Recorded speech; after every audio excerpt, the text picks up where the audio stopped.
رمضان شریف کے اندر ہم سحری بھی کرتے ہیں، افطاری بھی کرتے ہیں، اور اس کا ثواب بہت زیادہ ہے۔ نبی پاک صلی اللہ علیہ وسلم نے فرمایا کہ جو بندہ کسی کو افطار کرا دے، اللہ تعالیٰ اسے جہنم سے آزاد فرما دیتا ہے، اس کی بخشش فرما دیتا ہے، اور افطار کرانے والے کو ویسا ہی ثواب ملتا ہے جیسا روزہ رکھنے والے کو ملا، اور روزہ رکھنے والے کے ثواب میں بھی کوئی کمی نہیں ہوتی۔ تو کسی نے عرض کی، یا رسول اللہ صلی اللہ علیہ وسلم،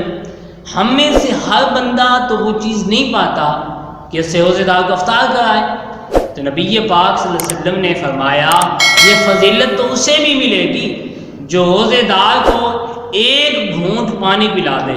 یا پھر ایک گھونٹ دودھ سے اس کا افطار کروا دے،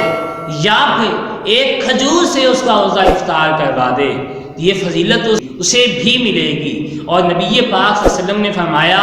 جو بندہ روزے دار کو پیٹ بھر کر کھلائے تو اللہ تعالیٰ اسے میرے حوض کوثر سے پلائے گا کہ وہ جنت میں جانے تک پیاسا نہ ہوگا۔ تو ہمیں چاہیے خود بھی روزہ رکھیں، اور جس سے جتنا ہو سکے